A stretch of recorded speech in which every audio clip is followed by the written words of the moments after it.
ইয়াত কি পাইছো সিপি মানে কিমান 250 কস্ট প্রাইস মানে কিনা 250 আর বিকার দামটো কিমান 650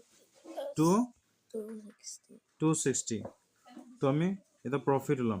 প্রফিট টু লাভ কৈছে ইয়াত প্রফিট আর প্রফিট পার্সেন্ট প্রফিট টু আমি উলাব কারণে কি করিম মাইনাস কৰি দিম এসপি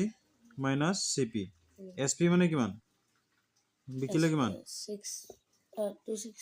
260 260 ত বিকিলে হয় নাই 260 মাইনাস 250 কিমান হল প্রফিট 10 টাকা হল নাই এতিয়া প্রফিট পার্সেন্ট আমি হিসাব করিম প্রফিট পার্সেন্ট এটো পার্সেন্ট হয় প্রফিট পার্সেন্ট ফর্মুলা কি আছিল প্রফিট পার্সেন্ট ইকুয়াল প্রফিট বাই টোটাল সিপি আছিল ইনটু 100 আছিল ঠিক আছে প্রফিট তো কিমান হৈছিল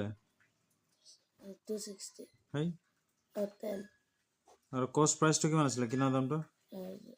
250 250 ইয়ার জিরো তো থাকুক বড় ইয়ার জিরো ক্যান্সেল 25 আছে না এটো আছে 25 আর 100 25 4 গুণ 100 4% হয়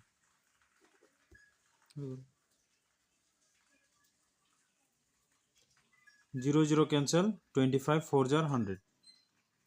তোমার কেমন পার্সেন্ট লালে কেন লালে 4 লালে আর প্রফিট কেমন আছিল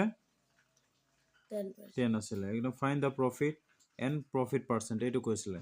তো আমি ইয়াত আকবার a watch was bought for rupees 250 and sold it for rupees 260 find the profit and profit percent ঘড়ি এটা কিনিলে 250 তার 250 ত আনিলে আর বিকিলে কিমান 260 তার প্রফিট আর প্রফিট পার্সেন্টটো কিমান হ'ব তো আমি জানো তার ওসর যেটো সিপি আমার 250 হয় আর কস্ট প্রাইস মানে আর সিপি এসপি সেলিং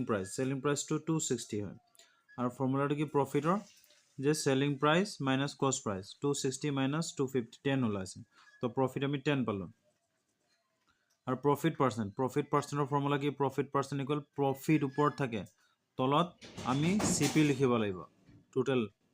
সিপি টু 250 ইনটু 100% তো এটো আমি কিমান পালো 4 হৈ গল